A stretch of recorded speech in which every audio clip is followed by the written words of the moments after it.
My very special guest, Mark Hamill. Mark, welcome to Radio 1990. You say thank you, Lisa. Then we'll do the same thing for Night Flight, and then we'll just go right into questions, great. Okay?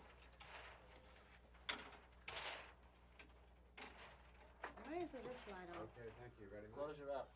Ready, Mike? That's all right. Okay? Lisa, count down from 5 and you're on. All right. 5, 4, 3, 2, 1. I'm Lisa Robinson, and I'd like to welcome my very special guest, Mark Hamill, to Radio 1990.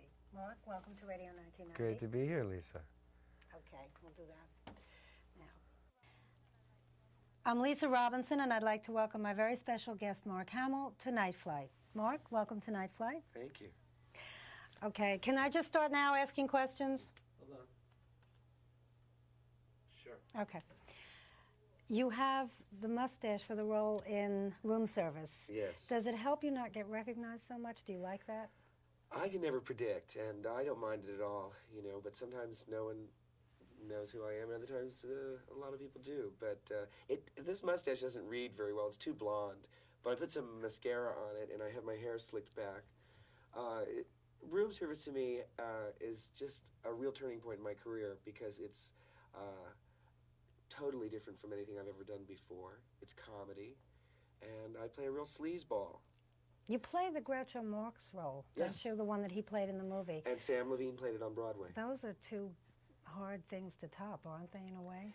Yes, but the Marx Brothers are the Marx Brothers in every film. And the play was written not with them in mind. It was adapted, and of course they made it into a classic film. But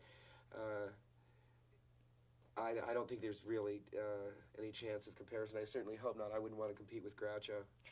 You've done quite a bit of theater. You were in Amadeus. You won a Drama Desk nomination. You're now doing this Room Service. Yes.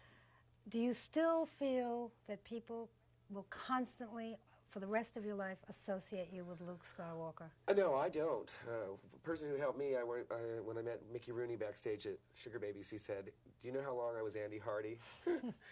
Eventually, you just grow out of it. I'm very proud of the Star Wars films. I think they were fun, and but they're not my life. You know, I mean, I always make the analogy that it was like high school for me, but I don't want to be forced to go to high school for the rest of my life. And I've had a much easier time breaking the mold in the theater. But I'm sort of at an in-between age, really, for films, because I'm too old to play teenagers, and I'm not really accepted as a full-grown man who could possibly be married with children. And Why? Do you think it's because you look young? Yes, probably. Even in some of the reviews, even the good reviews said that he's an awfully young producer, but I think that seems right. I think I probably, on stage, I probably read like 30, and that makes Gordon Miller a very hungry, passionate producer. This is a play that has not a thought in its head other than to make everyone forget their troubles and laugh. And it's such a wonderful medicine to hear the waves of laughter coming over the footlights, and I have a funny role, but there are 12 wonderful roles, and Alan Arkin directed and brought in some Second City people of his that he'd worked with before, and we have a real playwright, Keith Radine, who has Rum and Coke at the Public Theater, playing the playwright. I'm having the time of my life. It is so much fun. And I don't really worry too much. You know, I'm always confused by people that say, oh, well, he was typecast. It doesn't make sense to me, because typecast implies that you play the same role over and over and over and over. And not only do I think the 3 roles in George Lucas's films were different, because that character grew in each film, but every role I've played has been different. So, I mean, when I read that, I'm kind of confused, but I figure, well, they just don't follow my career. They're relating specifically to the space movies. I don't like to call them by their real title because they appropriated our name. I should call them the Strategic Arms Defense Trilogy. I'm real mad about that. That's no fair. It's taken what was meant to be escapist fantasy for children and brought a deadly nuclear reality to it. And now, I mean, I figure, can't they sue? This is funny because Gordon Miller is threatening to sue people all through the play. In this 1937, I thought America only became sue-happy like in the 60s. I don't think anything's changed. But I'm really. always ranting and raving. I'll sue the hotel for $100,000, you know? And I love it. It takes a lot of my aggression and angst out. As far as the trilogy is concerned, when you signed up to do the first one, you knew you were going to be doing the second two, but you had no idea what they were going to be about? Provided the first one was a success. Oh. We were told that it was basically a three-part story, and that if the first one were a success, that we'd go on and do two more. And when I read it, I thought, gee, I bet you this will be as popular as the James Bond movies. You knew.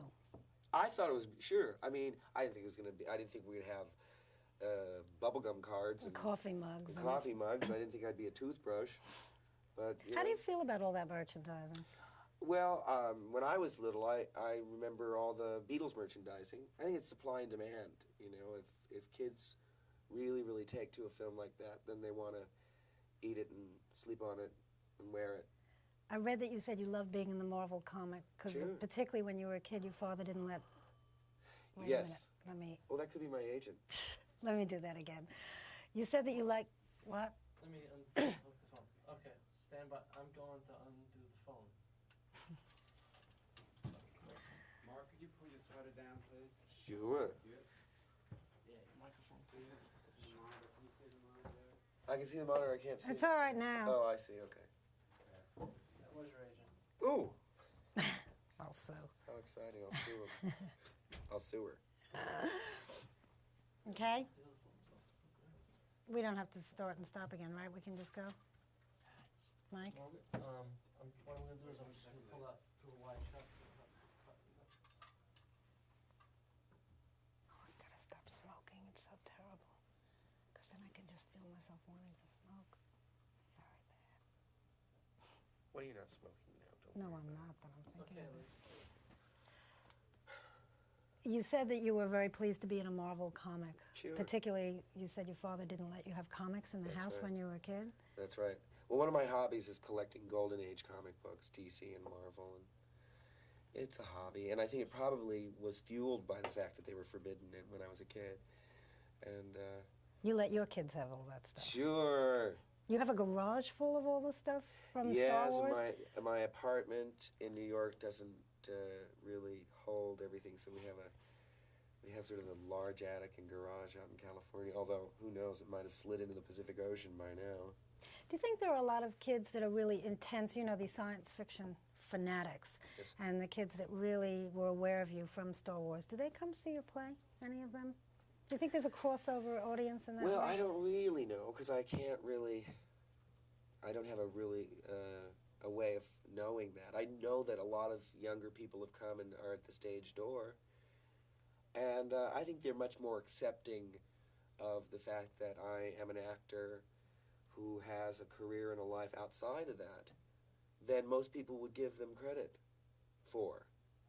You know, so I mean, if there's a hesitancy in Hollywood, so to speak, to hire me because I represent that, Has there been? I don't know. Have you lost any roles because of it, do you think? Oh, well, a couple of times they've told me. Milos Forman said, he was very funny, he said, no, you must not to be playing the Mozart because the people not believing that the Luke Spacewalker is the Mozart.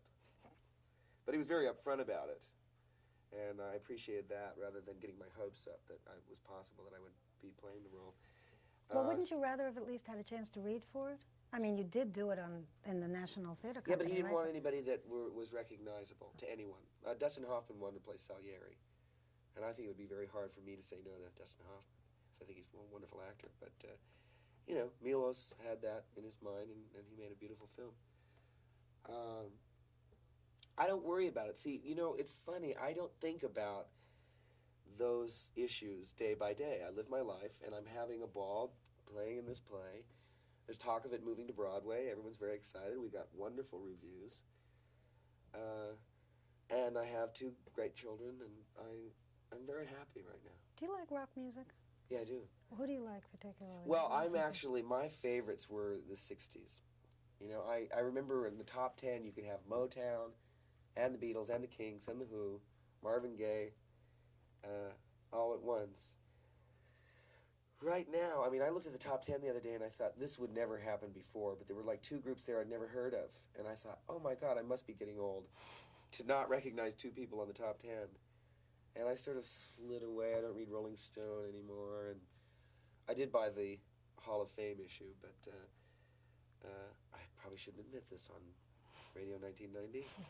But I play lots of, I guess everyone, if they came over to my house, they'd think that I was nostalgia crazy, because I love old records. And I had my 33 and a third birthday. I celebrated that, and Admission was one record album. I put, David Letterman has Dave's record collection. I put his to shame. I got Annette Goes Hawaiian. I got those records where, Act with Tallulah Bankhead. You get your... Oh, I love those with the Yes, books. yes, yes, Yeah, yes. right. All these goofy records. It was a cast of Harrigan and Hart that all came. And, Harrigan and Hart, even though it closed, was one of the greatest experiences of my life. Not only because it was one of the best parts I've ever had, but wonderful, wonderful cast. And someone saw me in that, and that's how I got offered the part of Gordon Miller. I'd been offered room service twice before, but always as the naive playwright from the Midwest. Golly, and I thought, I really try and look for... Different. Yeah, and the challenge, to really stretch. And I'm very grateful that I've been given the opportunity. Is it hard to do comedy? And it's very physical comedy, particularly. Well, I look at it, I always look at it, I don't try and distinguish between, say, the comedy and the drama, to find the reality, to find the truth, and then give it that heightened reality that farce requires. I love it. It's all slamming doors and mistaken identities and tying people up. And How is it different from the stunts that you had to do in the space movies? well, you don't get a second chance, of course. You have to do it there at the moment, and if you fall on your face, you fall on your face. But You did do a lot of the stunts, didn't you? I in did those everything movies? except go out the plate glass window. And the insurance company wouldn't let me do it. I would have been able to do it. It was a springboard, one flip, which I can do two, and then onto mattresses. But they just didn't want me to do it because if I, broke something, they'd lose all that money. It keeps you in shape. Keeps you trim. Is it very tough on your body, though? Did you take a lot of bruises and things? Oh, yeah. I used to have my wife take Polaroids. Because, I couldn't believe it. I had a bruise on my leg that looked like a relief map of South America. I said, look at this, we've got it. I got very, especially in the second one with Yoda, it took forever. And as much as I love that little character, I don't miss those films. I really don't. Did you not like making the second one? I've read that you really liked the third better. Or you liked the second one when you were doing it, but looking back on it, you liked the third one better? It's like trying to pick your favorite kid or your favorite relative. I love them all, but in different ways. And, But you've done them. And you yeah, don't miss I've done them, and it seems so long ago to me. But, again, I'm You accommodating. do understand why people are still Sure. interested in them, though. Absolutely. It's, it's on cable now. It's like running water. You can't get, I think we're on more than I Love Lucy. But, that'll pass, and something else will happen. I think in the early 80s, I was really sort of more sensitive and defensive about it. But that was because I hadn't done Elephant Man, and I hadn't done Amadeus, and I hadn't done Harrigan and Hart.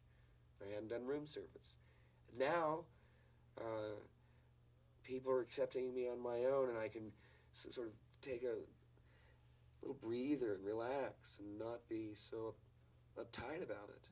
And I think I'm fairly accommodating. If there are young people that want me to sign pictures with in costume and so forth, I'm happy to do that. One thing also about that before we drop that, you had to act backwards.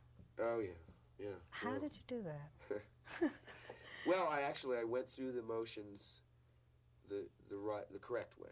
Right. And then it was an exercise to do it exactly the opposite. It was for a short sequence in the last one. And so I had my sword. I backed into the shot, turned, and threw it out of my hand so that it looks as though I get the sword and walk away. It's a challenge. What challenges you now? What other things would you like to do? I know you're right in the middle of this play now, so it probably... Yeah, 8 a week is enough. But and of course, there's the famous eating scene. We're in the play. We're being held prisoner in our hotel room because we can't pay our bill, and they cut off room service. And we bribe a waiter by promising him a part in our play that we're producing. So he brings us this big table full of food. And Andrew Block and myself and Keith we're supposed to be starving, and we ravenously eat this meal. You really do eat it. Absolutely. Every night on stage. 8 times a week. Do you eat before you go to the theater? Or you wait for that scene? Well, I keep it in mind. Because one time between a matinee and an evening, I had a really big meal, and I was just... What is the food that you have to eat in that Well, scene? let's see. Shrimp, but it's not really shrimp. It's like white bread cut out in shrimp shape and painted with red food coloring. And I eat celery and carrots, a bowl of soup, and 2 parfait cups of fruit cocktail, and 2 rolls and a croissant.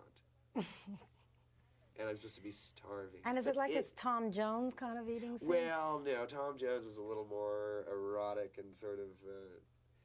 it's like an orchestrated, choreographed piece. Andrew Block is eating... He's similar to what Harpo did in the movie. It was too good to pass up.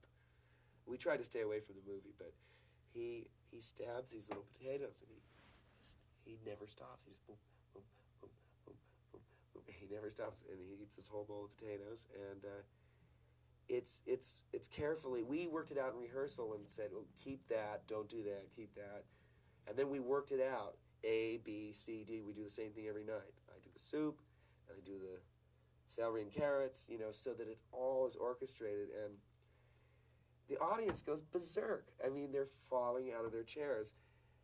Everybody can relate to being starved. Yeah, like you're that. making me hungry. Yeah. Well, what's next? Do you have any idea what you will be doing after this? I have 2 offers now. Boy, what happens when it rains, it pours. Aside from this moving to Broadway, there's a very serious film I might do about a person on death row. And then there's something else that I probably even shouldn't talk about because I don't know if it's worked out, and I'm superstitious. I figure if I mention it, I won't get you it. Jinx it, right. But no more space movies for a Not while. for me. As far as I know, if they go on and do more, it'll be all our characters are finished. Well, this was the end of the trilogy, no? But you think they might go on and do more? Well, he said something about doing 3 that precede this trilogy and 3 that follow this trilogy. But see, I never know. I found out they were doing a Saturday morning cartoon show. I read it in the newspaper. My son saw an ad for... Well, will there be a character based on you in it? In the cartoon show? Yeah. I don't think there is. I've taped it for my kid, although he prefers Muppet Babies. Opposite on CBS. Oop. But see, I don't get some sort of, I don't get a newsletter. Dear Mark, here's what we're doing. My son saw an ad for the Ewok movie on TV. He said, Dad, I saw Ewoks. It's going to be on television. I said, oh, great. My favorite one was they have Ewoks on Ice. Nice show. But no, I've seen George. I went to his 4th of July party, picnic. But we don't talk about the movies. We say, hi, how are you? How's Amanda? That's his daughter. Yeah. Huh. Got that little gray hair in your beard, George. We kid him. I give him Dutch rubs, and then I go home. So if there will be more, though, you won't be in them? No. Okay. But you will be doing more films? I hope so. Well, I don't know. Maybe I will be in one, but I think I should play a person that has 6 eyes. I mean, I don't want to play Luke again. Unless they give me a girlfriend. You know what it reminded me of? It was like the good news, bad news jokes. Because when we finally read the script for Jedi, they said, the good news is, yes, we have found an eligible female in the galaxy. The bad news is, she's your sister. Okay, Mark, thanks a lot. My pleasure. Okay. Thank you. Oh, yeah, right. They might. You want to do IDs or not? Well, I did 2 at the beginning. I don't know if they want him to do it. Probably. That Yeah, sounds like okay. What was that phone call from me? No IDs? Thanks, Lisa. Bye-bye. Wait. I don't think they want you to go away just yet. What? All right, I'll call her back. Is there a problem?